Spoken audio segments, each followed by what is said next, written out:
La producción agrícola, explotación minera y producción ganadera dependen del control territorial que ejerce una región sobre estas. La problemática del departamento del Cauca no es más que una pequeña muestra de la escenificación que vive actualmente el país con el tráfico de estupefacientes.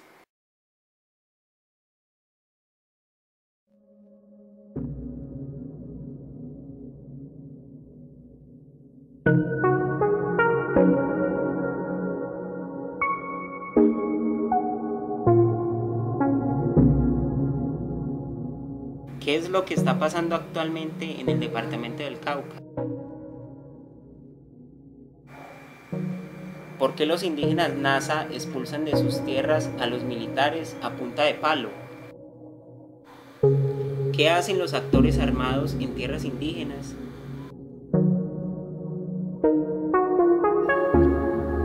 ¿Le quedó grande al Estado mantener el orden público en el Cauca?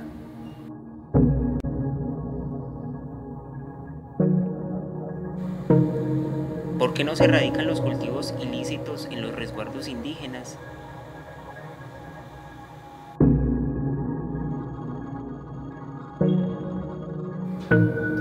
Los indígenas del Cauca no quieren ni pueden sacar a la guerrilla de sus territorios.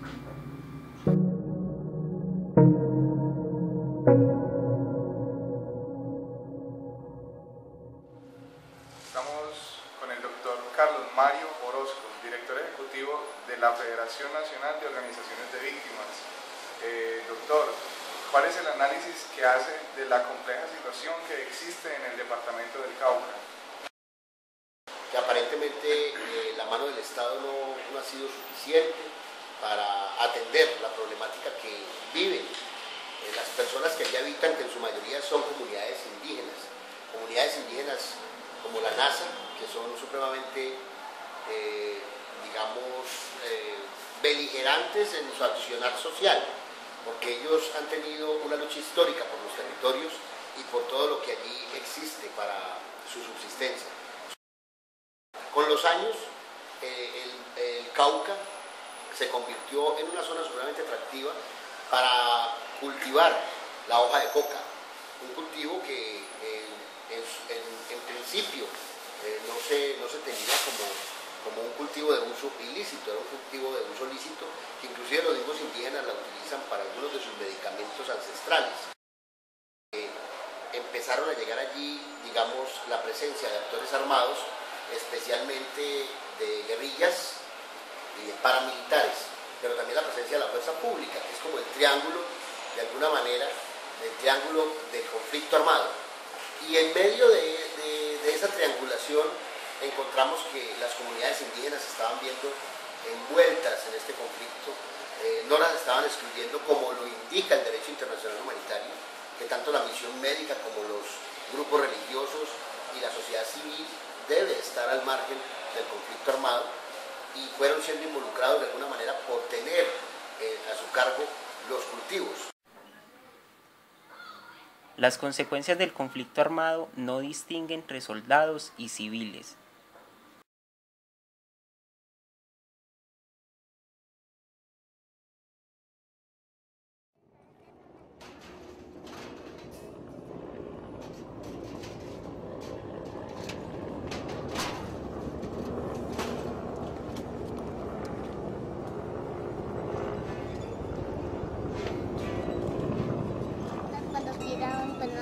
De mi abuela, ¡pum! Cayó una bomba en Orlando y se van a tirotear, van de noche, no te escondí detrás de la casa.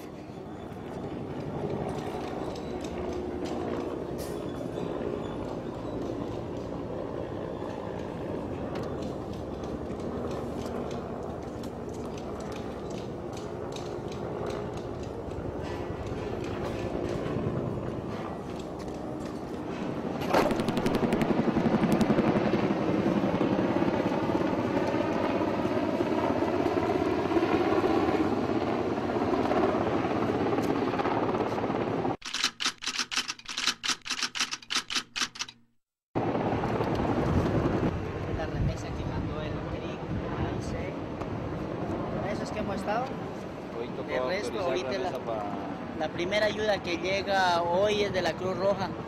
Ayudas así de organismos nacionales e internacionales, porque el resto ha sido lo que ha mandado el CRIC, la AIC, la Asociación de Cabildos y gente amiga. El resto de la red Solidaridad todavía no ha llegado aquí nada, posiblemente llegue hoy por la tarde, pero hasta ahorita no. Los destrozos materiales, ¿cuántos fueron? Aquí hay unas 18 casas totalmente destruidas y entre daños leves y semidestruidas unas 216 casas. Eso asciende más o menos a unos 1.500 millones el reconstruir las meras casas. El hospital tenemos que reforzarlo, la escuela también la dañaron. Creo que lo que más aquí cuesta es nuevamente levantar las casas. Bueno, y en vidas humanas, Sergio. Aquí hubieron 27 heridos, civiles, un civil muerto, 5 policías heridos y 2 policías muertos. Eso es lo que hasta ahora deja. ¿Está llegando esto que son? No, ellos son los policías que estaban aquí. Ah. Sí, ya estaban aquí. Es que ellos tienen lo que pasa es que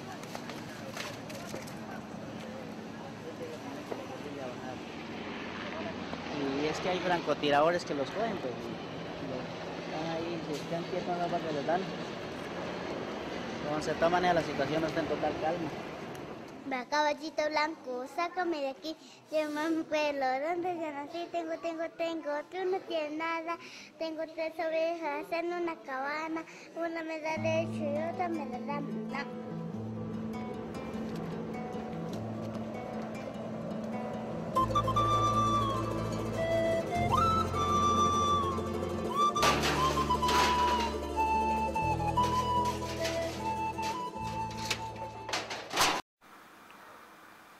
La población civil huye de los enfrentamientos para evitar la muerte de personas inocentes.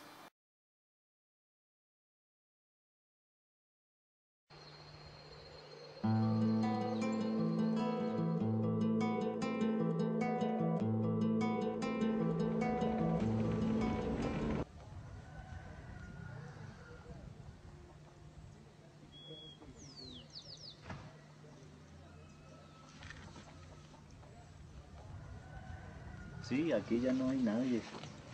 La gente se fue. Toca que estar uno viniendo aquí a mirar. Porque pues hay veces hasta aprovechan para entrarse a las casas y todo eso. Y aunque está la fuerza pública, ayer habían casas desocupadas con las puertas abiertas. Y la gente ha salido y no, aquí no queda nadie. Este es un pueblito de 1.200 habitantes y se fueron todos.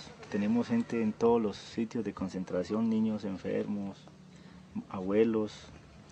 Gente durmiendo mal. ¿Cuántos sitios de concentración hay en este momento? Tenemos en Silvia, en el área urbana de Silvia, hay un colegio donde hay cerca de 250 personas. Luego hay más o menos unas 28 personas familias distribuidas en el área urbana de Silvia. En el resguardo indígena de Pitayó tenemos cerca de 140 personas, aquí en Calambá 120, en La Ovejera hay 150. Total en el municipio de Silvia, que es de aquí, entre el resguardo de Pitayó y Silvia, tenemos aproximadamente unas 600 personas al conglomerar. Luego tenemos aquí en Zumbico cerca de 200 personas, ahí en la laguna hay 140. ¿Y de niños cuentan de la población infantil? Aquí los niños son aproximadamente unos 300 niños, todos están distribuidos en los diferentes albergues o sitios de concentración. Uno se pone a preguntar cuánto costarán todas estas operaciones militares en una noche o en 2 noches. Y uno se pregunta cuánto está necesitando la gente en estos momentos en los sitios de concentración, en los sitios, ¿no? Lo primero que llega, a uno le da más tristeza es que lo primero que llega en estas circunstancias es plomo, bombas, guerra, aviones, fuerza pública. Y es lo primero que llega. Y hasta ahora nadie nos ha preguntado qué pasó con los mayores, qué pasó con los niños. ¿Sí? O sea, eso debería hacerlo el gobierno. O sea, esas no son las circunstancias para visitar a los colombianos. A los colombianos hay que visitarlos en otras circunstancia social. Entonces uno ve que la presencia del Estado llega de esa manera y pues, finalmente pues uno nota que como que esto uno finalmente termina quedándose solo. Los que apostamos a que el camino no son las armas no es el camino para encontrar la paz. Exigimos una negociación política al conflicto que vive el país. Y para nosotros es lo más viable, lo más sano, lo menos arriesgoso. Quizás para el gobierno no, pero para poblaciones tan vulnerables como la nuestra sí. A mí me parece que hay un mensaje muy claro y es primero que el país tiene que conocer la dignidad, tiene que conocer, sería el primer paso, si conociéramos la dignidad como pueblo estaríamos dando el primer paso hacia la paz, pero más que eso, yo creo que es muy importante que las cosas aquí las hagamos entre colombianos. Colombia es un país que es capaz de salir adelante por sus propios medios y sus propios recursos. Hagamos las cosas entre nosotros, humanicemos la guerra y siempre nos preguntamos, ¿contra quién es la guerra? Contra nosotros que portamos unos bastones de mando como símbolo de una autoridad y una diversidad étnica y cultural que existe en este país que es reconocida. Contra los pobres colombianos que existen en las ciudades, sin empleo, sin viviendas. ¿Contra quién es la guerra? Nosotros sí sabemos y debemos dar fe al país que estamos en guerra. El país está en guerra porque uno tiene que acostarse, pero no sabe si se va a levantar o no sabe qué le va a pasar a los comuneros, qué va a pasar con los niños. Pues eso es guerra.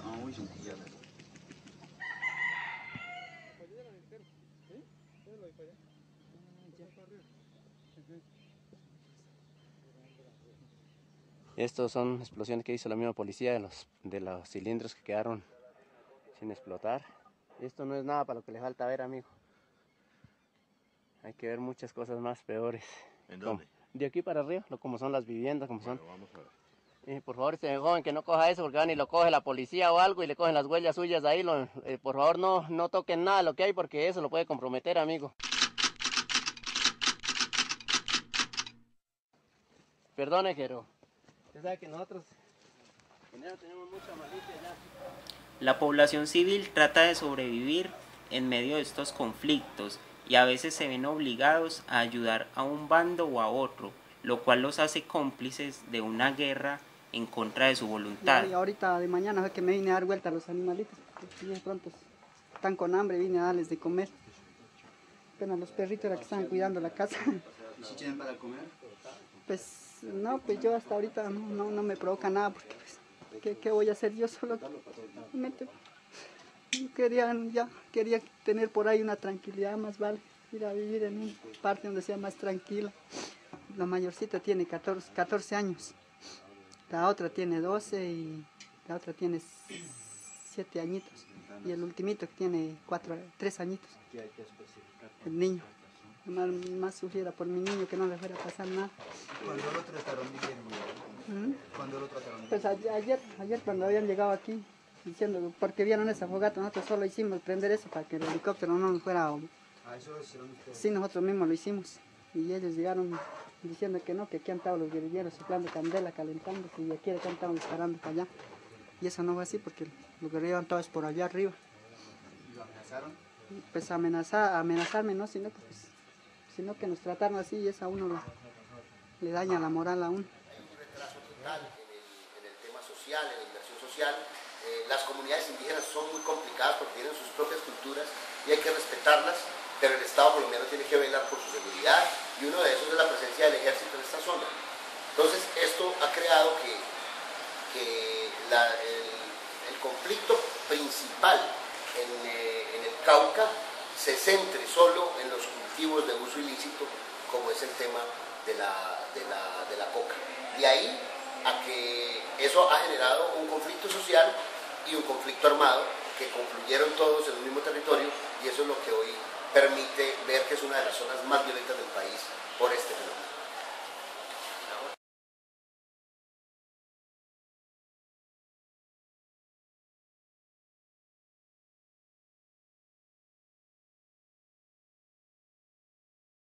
Asuman las posiciones de seguridad, mantengan y sostengan y estemos pendientes ante cualquier ataque.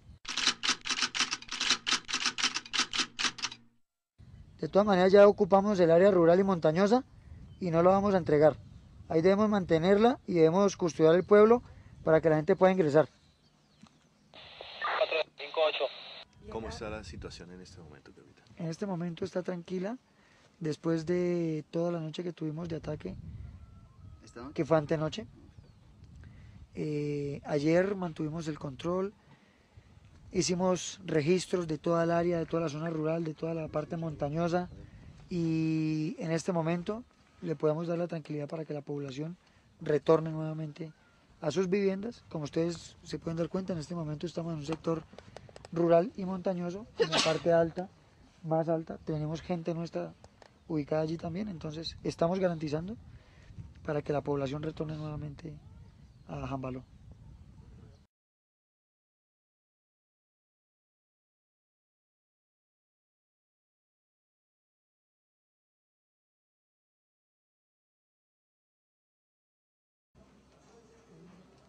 Yo no sé, sinceramente, yo no sé. Yo digo, para mí la esperanza es de que nosotros quisiéramos volver al pueblo otra vez y que no nos pase lo que nos está pasando, porque nosotros un tiempo vivimos bien. Nosotros no estábamos ni con los otros ni con estos, vivíamos porque mi Dios nos ha dado la vida. Eso es lo que a mí más me duele, porque mi Dios es el único que es el dueño de la vida y es el único que nos manda. Porque yo digo, sinceramente, nosotros, ¿cómo vamos a que venga uno? Usted debe, sin saber si debe o no debe. Vaya, mire cómo están golpeando a la gente, a la policía lo que está haciendo, golpeando a la gente, que porque uno va a ver la casa de uno tenga sus patadas, o muy mal hecho. ¿Pero lo hicieron ahorita? Eso lo han hecho, digan sí o no, digan, claro. Hablen. Pateando Por eso yo las le digo a todo el puertas, mundo, abriendo las hablemos, pero puertas. nadie habla, entonces. Y robando las cosas ajenas, los televisores, las gallinas. ¿Qué vamos a hacer si todos la que lo policía están hace sacando? eso? No nos cuida el pueblo. Yo, como le digo, nosotros le hacemos favor a quien sea, a la policía, a la guerrilla, quien sea. ¿Por qué? Porque a nosotros nos da miedo que ellos andan cargados de fusil. Si uno no le hace un favor, tenga, sean estos o sean nosotros.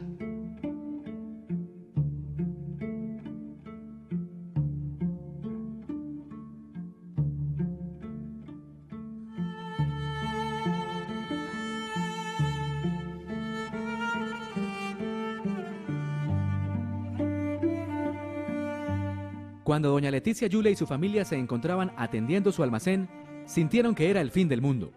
A solo 10 metros de donde detonó la chiva, estaba el hogar que habían construido con tanto esfuerzo y les cayó encima. Primero empezó un hostigamiento y al momentico la explosión.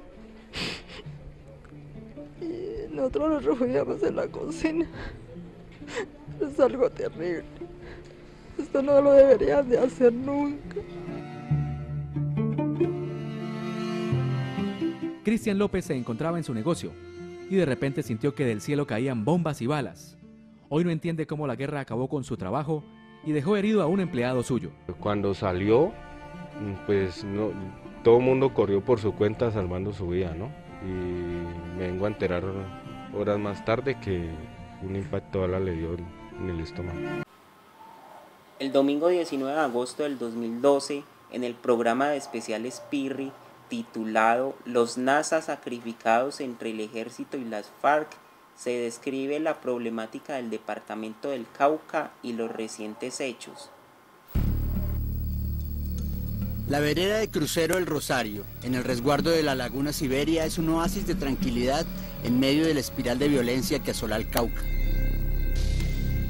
Desde esta vereda, al filo de la montaña, se escuchan al menos 2 veces cada mes las explosiones y los tiroteos de los hostigamientos a las poblaciones más cercanas, Siberia y Caldono, que quedan a escasos 15 kilómetros de aquí. Sin embargo, los habitantes de esta vereda no viven la zozobra de estar en medio de un fuego cruzado a causa de los combates entre los subversivos de las FARC y el ejército. Hasta hace un mes, la fuerza pública transitaba sus caminos y acampaba en sus ranchos sin sobresalto. Hoy, sin embargo, la mayoría de Crucero El Rosario se ha volcado en contra de la presencia militar. La población está cansada de la guerra, de la presencia de la guerrilla y del ejército, porque son usados como escudos humanos en una guerra con la que no se identifican.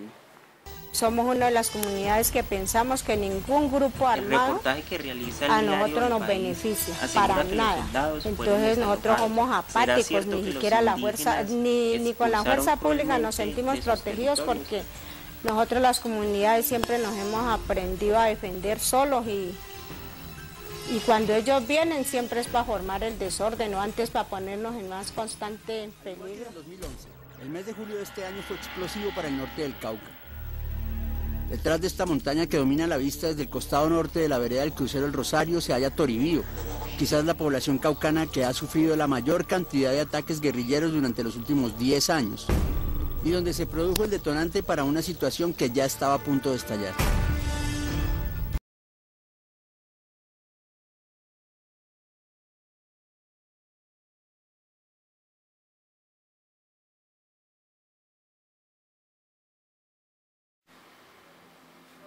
El reportaje que realiza el diario El País asegura que los soldados fueron desalojados. ¿Será cierto que los indígenas expulsaron cruelmente de sus territorios?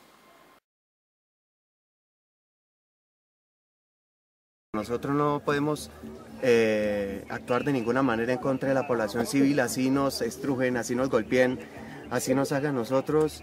Por ende siempre vamos a respetarlos a ellos, porque ellos son la razón de nosotros. Por eso existimos las fuerzas militares, por eso existimos el Estado, para protegerlos a ellos. Así ellos nos violenten y nos ultrajan a nosotros, el fin de toda nación es proteger a todo habitante, a todo ciudadano y a todo recurso que pertenezca a la nación.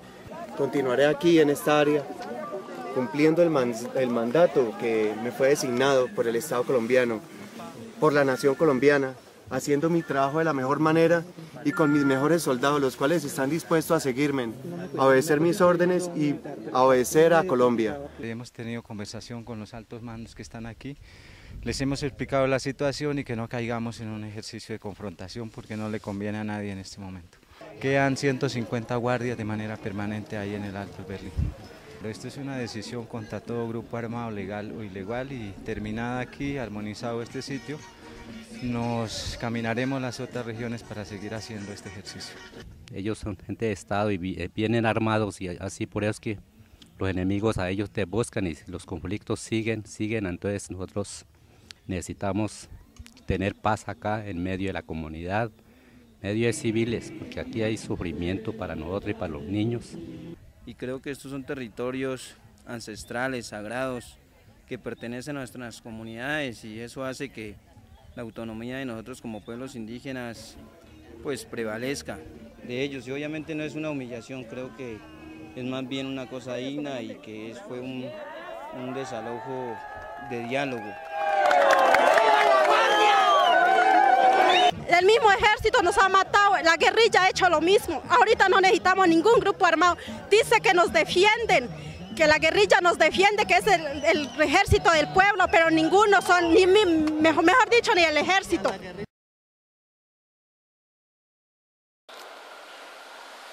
cuanto a las fuerzas militares y tal vez a la falta de diálogo, ¿fracasó el Estado para mantener el orden público en el Cauca? No, yo diría que el Estado somos todos. Obviamente quien tiene la responsabilidad de mantener el orden público y mantener la presencia de las fuerzas armadas y de policía es el gobierno en cabeza del presidente. Yo diría que más hubo una presión mediática que llevó a que los indígenas tomaran esas decisiones, que no son las más acertadas tampoco, porque el uso de la violencia no es el más conveniente en esos escenarios, y máxime cuando la hostilidad ha sido histórica. Esto no es de ahora, la presencia de grupos armados allí no es de ahora, es de hace muchos años. Entonces yo pienso que ahí no hay un fracaso, yo pienso que ahí es un paso para avanzar en la pacificación del país. Pero una pacificación con un diálogo fluido, con escenarios donde podamos sentarnos en una mesa a discutir los puntos de vista y lo hagamos como personas civilizadas, no con la beligerancia de la guerra, no con la presión armada, porque dialogar en medio de la guerra es complicado. El noticiero informativo NTN 24 realiza un reportaje de los recientes hechos entre los indígenas Nasa y la fuerza pública en el cerro en Berlín, en Cauca. La crítica situación de orden público en el suroccidente de Colombia, la policía de Martínez desalojó a los indígenas que el martes en la tarde ocuparon un puesto militar luego de agredir a cerca de 100 soldados en el departamento del Cauca. El operativo de las autoridades dejó 4 lesionados y un detenido según los nativos. El presidente Juan Manuel Santos llegará nuevamente a la zona. Vía Twitter, el mandatario señaló que no quiere ver un solo indígena más en bases militares. Santos autorizó a su ministro del Interior para que participe en una mesa de diálogo con los nativos cuando cesen las agresiones. Pese a la resistencia, la fuerza pública tomó nuevamente el control del puesto militar que fue ocupado por indígenas el martes en el suroeste de Colombia. La policía antimotines desalojó a cerca de 500 nativos de la etnia Nasa que desalojaron a los soldados luego de agredirlos y destruir sus trincheras. Mientras el comandante de la policía en la zona afirmó que no se presentaron oficiales heridos, el representante de la Asociación de Cabildos aseguró que hay 4 indígenas lesionados, 1 detenido y otro desaparecido. Los nativos demandan a las Fuerzas Armadas y al grupo terrorista de las FARC que abandonen la región al considerar que son responsables conjuntos de la violencia en la zona y piden al gobierno dejar en sus manos la seguridad de su territorio. El presidente Juan Manuel Santos, que el pasado 11 de julio aseguró que no accederá a la desmilitarización de la zona, repudió la agresión a los militares. No vamos a permitir ataques contra quienes nos defienden, que son nuestros soldados. Todo tiene un límite. El mandatario colombiano pidió la judicialización de los nativos responsables del ataque a los miembros de la fuerza pública. Tras la escalada de tensión en la zona, Santos aseguró a través de su cuenta en Twitter que viajará al Cauca y adelantó que dio vía libre al ministro del Interior de abrir una mesa de diálogo con los indígenas cuando cesen las agresiones. Mirando la parte de orden público y de fuerza pública, ¿por qué los indígenas del Cauca no han podido sacar la guerrilla de sus territorios? ¿Cómo sí lo hicieron con las fuerzas públicas? Bueno, hay dos cosas muy, digamos, muy precisas. La primera es que cuando se suscitó toda esta problemática de hace meses en el Cauca, ya venía avanzando mucho la presencia armada de grupos armados ilegales y de grupos legales, como es el ejército. Entonces, la presencia de ambos genera un choque de fuerzas que deja en el medio a la comunidad indígena.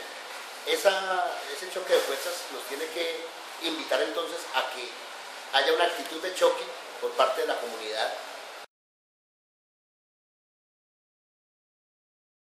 Creo que cuando se suscitó el desalojo de algunas zonas donde estaba militarizada, también hubo una retaliación en contra de 2 frentes guerrilleros que se replegaron obviamente en las montañas de nuevo y desalojaron los territorios sagrados. O sea que eso es una precisión que hay que tener de que no solo los indígenas despojaron a la fuerza pública de manera, digamos, violenta, que no es un ejemplo a seguir, pero también lo habían hecho con la guerrilla, que la guerrilla lo hizo voluntariamente y se fue y se replegó, pero la fuerza pública tenía que mantener su presencia porque es su misión, como lo dijimos, pero no hubo una concertación entre indígenas y fuerza pública para mantener algunos territorios con la no presencia de grupos armados.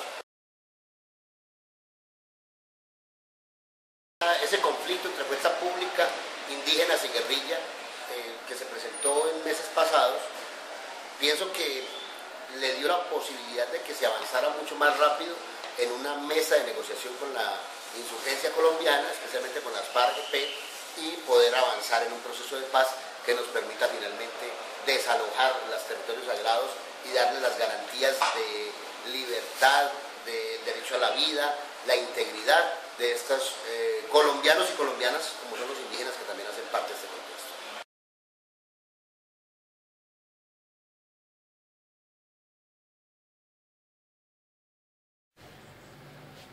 Otra perspectiva de la misma situación da a entender un desalojo acordado no tan amigable entre los indígenas y la fuerza pública.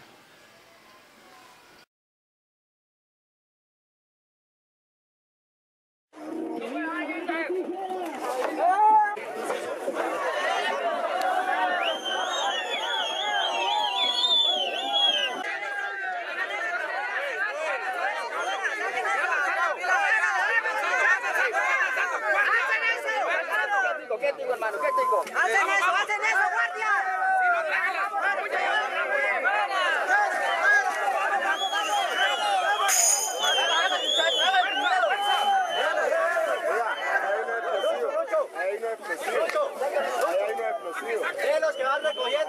¿No le da vergüenza estar defendiendo un territorio que no le pertenece? ¿No le da vergüenza? Debería sentir vergüenza de ser soldado. Los verdaderos soldados no atropellan a la gente. Anoche disparaste. En cambio la guerrilla nos pisotea y ustedes también nos pisotean. Y dicen que no somos. Ambos lados nos están pisoteando. ¿Y qué quiere que hagan? Esta es mi posición. Aquí el Estado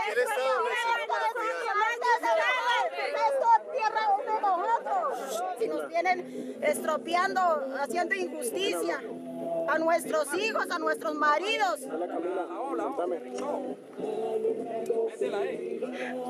¿Hasta cuándo tiene que correr esta sangre así?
organización acá y empieza a hacer lo que nos tiene que hacer. ¿Sí?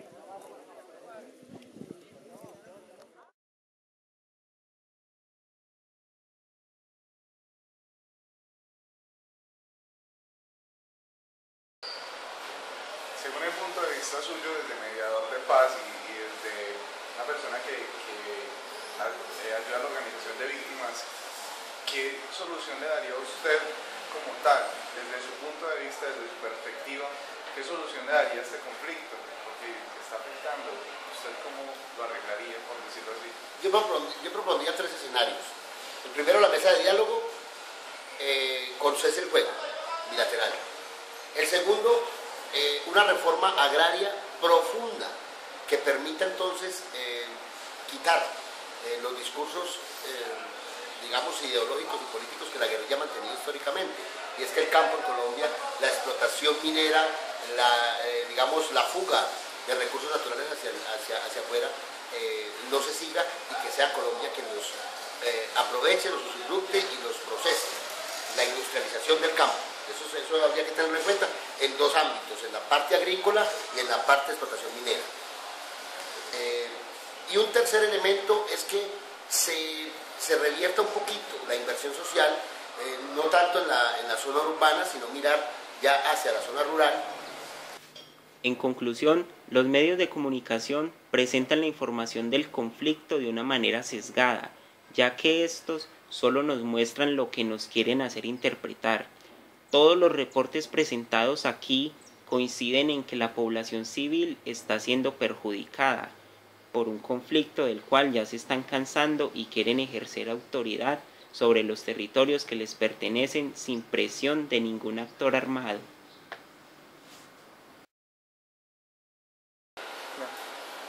Doctor, le damos las gracias por darnos este tiempo, por permitirnos aprender un poco más sobre lo que nos está pasando, lo que pasa en Colombia en este momento. Le damos las gracias a nivel institucional y le damos las gracias porque esta charla que tuvimos, quedan dudas, pero ya nos quedan un poco más claras para poderlas responder y sacar nosotros nuestras propias respuestas. Doctor, como él lo dijo, muchas gracias por su tiempo y por su gran sabiduría, por ese gran conocimiento compartido, de verdad que es algo muy valioso. No, a ustedes muchas gracias por darme la oportunidad de llegar a un público muy importante. Yo he sido también docente de secundaria y créanme que para mí es muy enriquecedor compartir con estos escenarios porque ustedes son el futuro de este país y tienen que tener muy claro que si no conocemos nuestras realidades estamos condenados a repetirlas. Eso dice por ahí una serie de televisión que no nos hace publicidad, pero sí creo que es importante conocer nuestra historia porque si no estaríamos condenados a repetirla. Muchas gracias.